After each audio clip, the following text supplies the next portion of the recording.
The data shows that of people's greatest fears, just ahead of fear of death is fear of public speaking.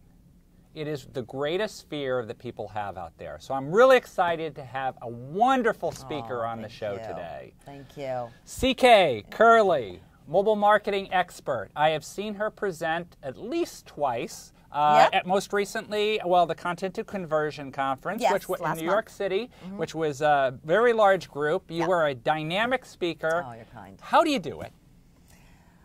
Okay, I would really love to say to marketers that there's this big, sophisticated methodology, but truly how I do it is that I am so passionate about what I do because I'm so fortunate to be alive in a time with not just one, digital, not just two, social, but the headliner and the big whammy, mobile. And the fact that I get to tell B2B and B2C marketers about these amazing technologies. So I think how I do it is it's authentic because I'm just that big a geek on it and because I love people. I love motivating them and I like motivating them so that they motivate their revenue line and ensure their relevance. Yeah. Those are very good points. Yeah. Caring about what you talk about is so important, as well as knowing your subject. Yes. Being very comfortable with what you're talking about. So, let's talk some of the techniques you use when you talk. You don't hide behind a podium, right? You walk out, you walk around. Is for my coffee. I need to understand. The podium is for my coffee and my lipstick. Yes. So I like to have that to lean on. Yes. Yes. Okay, so let's talk about that. Why is it important as a public speaker to move around and have eye contact with the people in the back of the room? Because the root of the word marketer is market, and my audience comes first.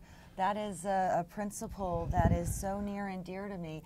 I think it's just odd to me to hide behind a podium. I think it actually makes me very nervous to be stationary in one place, and you guys can probably appreciate that. But I'm there to connect with the audience, and if I'm not close to them or moving around or being able to engage the entire audience or work very hard to, I'm not doing my job as a marketer, and that's kind of our Hippocratic oath. So I take that very, very seriously. So, you obviously do, and you do a wonderful job. I thank you. I think you're giving me far too much credit, but I'll take it. I'll take it. I'll take it. Happy to recognize good speakers. I love to get in front of a group and speak too. So I appreciate the pros when I see them. Let's talk about one other thing about public speaking, because when you're up on stage and you're talking, there's usually a PowerPoint presentation behind you. And I've seen a lot of, I'm reading a book called The Art of the Pitch, and he talks about, do you know that book? Yes.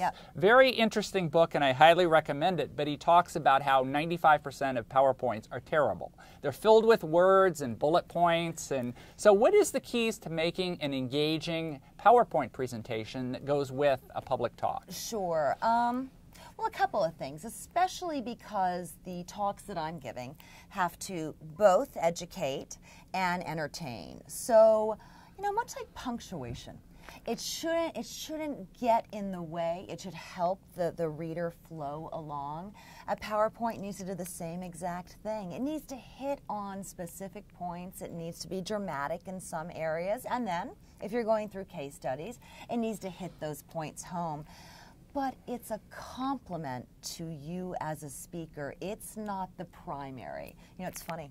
When I send PowerPoints before I'm doing a speech to clients for them to approve it, I say, please, you'll see the flow of the speech, but understand, even though it's a whopping big PowerPoint, you're missing 85% of what's going to be delivered. And what's going to be delivered are the talking points and the engaging points. And I'm sure, quite honestly, I could do a lot better in my PowerPoints as well, but I've always looked at that not as a crutch, as a compliment. So it's really the best answer I can give there, though I certainly have not written the book on PowerPoints and the like, but I'm getting better a little bit at a time. You are quite good at it. Okay, very good. Thank you. I have another example I want to tell you about. Scott, his last name escapes me, but he wrote the book on marketing.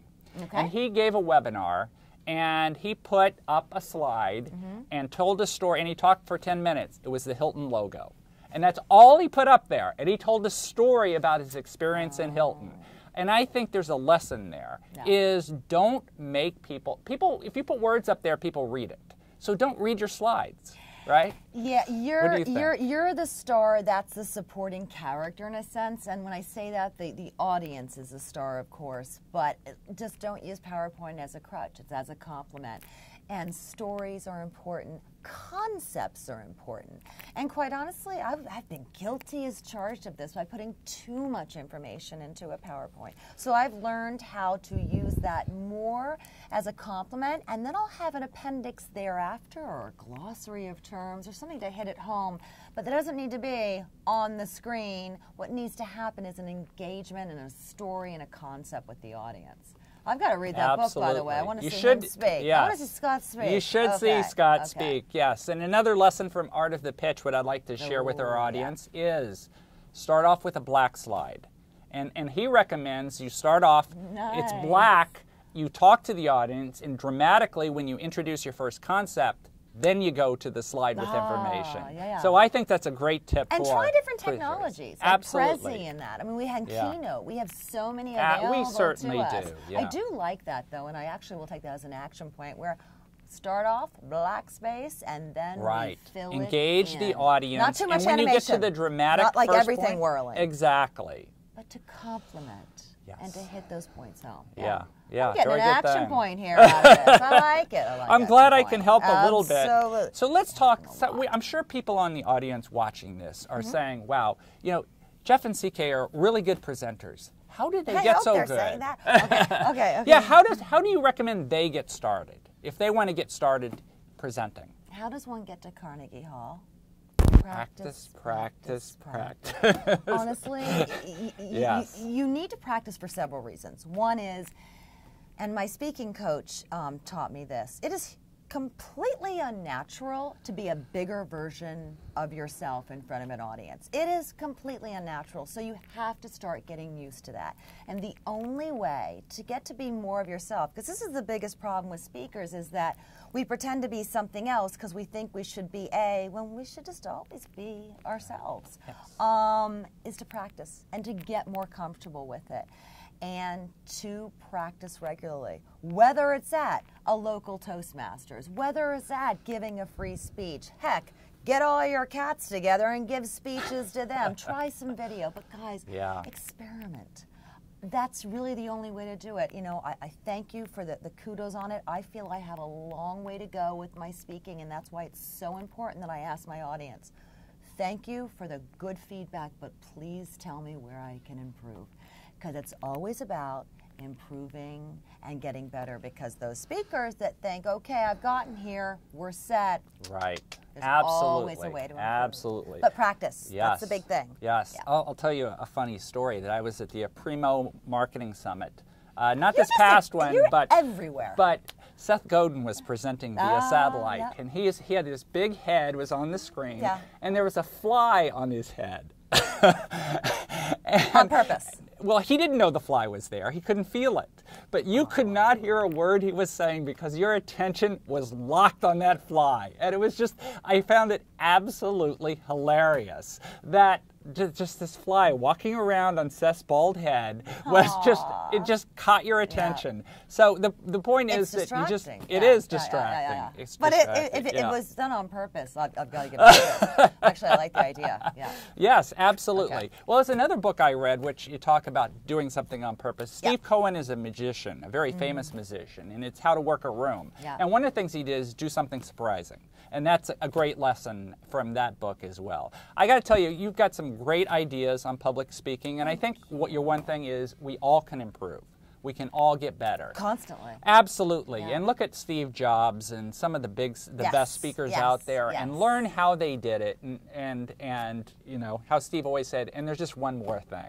And one more. And well, it's also and don't be and also, you know, practice, but experiment.